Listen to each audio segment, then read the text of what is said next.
fenomena bis telolet di Indonesia.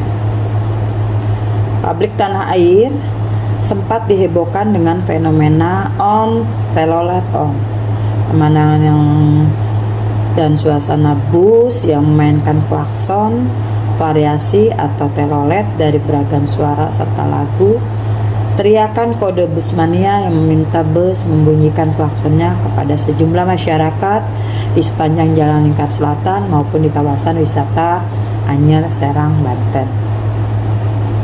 Sejarah klakson bus telolet di Indonesia. Istilah telolet muncul karena suara klakson bis menghasilkan bunyi yang mirip dengan telolet. Meskipun begitu, istilah telolet menjadi populer di Jawa. Namun sebenarnya kata tersebut tidak berasal dari bahasa Jawa. Diketahui asal-usul klakson ini berasal dari Timur Tengah. Pada mulanya, klakson telolet digunakan untuk mengusir unta atau hewan-hewan lain yang sering berada di jalanan. Suara tersebut kemudian dibawa ke Indonesia oleh seorang pengusaha untuk dipasang di bis sebagai klakson. Melalui penelusuran dari jumlah media, klakson telolet ini hanya banyak digunakan sekitar tahun 2016. Penggunaan klakson telolet saat ini.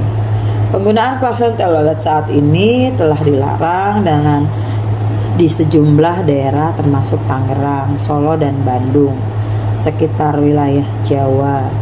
Secara umum, larangan penggunaan klakson telolet ini di beberapa wilayah tersebut dianggap mengganggu keamanan ketertiban. Larangan tersebut didasarkan pada usulan Satlantas Polres Metro Tangerang Kota yang menganggap fenomena demam telolet dapat membahayakan keselamatan lalu lintas.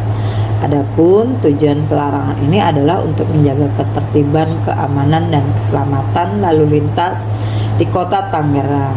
Mengingat banyak orang yang berkumpul di jalan hanya untuk menunggu suara klakson telolet. Penggunaan klakson telolet juga dianggap dapat membahayakan keselamatan pengguna bis. Hal ini karena klakson mempengaruhi kinerja rem angin pada kendaraan yang memasangnya.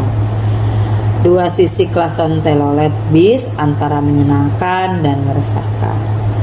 Klakson corong dengan beberapa modul yang dikenal sebagai klakson telolet adalah klakson yang dapat mengeluarkan nada dengan bunyi yang sesuai dengan nama, yaitu telolet.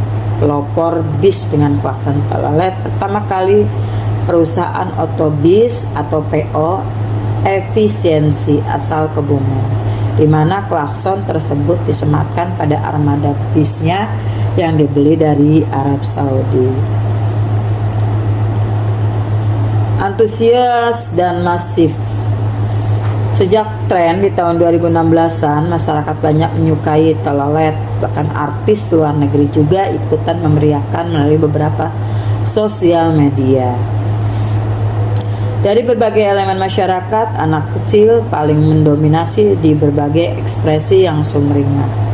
Pada tahun 2017, anak-anak penyuka telolet banyak menunggu, merekam, bahkan mengejar klakson telolet di terminal Poris Pelawat di Tangerang. Selain itu, terkadang banyak yang berburu bus-bus bertelolet di sekitar rest area KM 19 Tol Jakarta Cikampek, daerah Bekasi, atau di pinggiran jalan daerah lain seperti Jepara. Di 2023 dan 2024 sendiri, anak-anak kecil penyuka telolet basuri sudah sangat banyak. Di beberapa tempat sendiri sempat ramai akan kehadiran anak-anak tersebut. Salah satunya di akses Buaran Indah, Tangerang. Tidak hanya telolet, anak-anak tersebut juga suka berburu atau meminta stiker untuk dikoleksi baik dari kru bis atau dari orang lain. Hiburan yang diabaikan keselamatan. Meski banyak anak kecil yang menyukai, namun kesukaan terhadap fenomena telolet dan berburu stiker membawa beberapa dampak yang negatif. Rasa suka yang berlebihan sampai rela mengejar bis tersebut membahayakan keselamatan diri sendiri dan pengguna jalan lainnya. Dampak dari fenomena telolet basuri.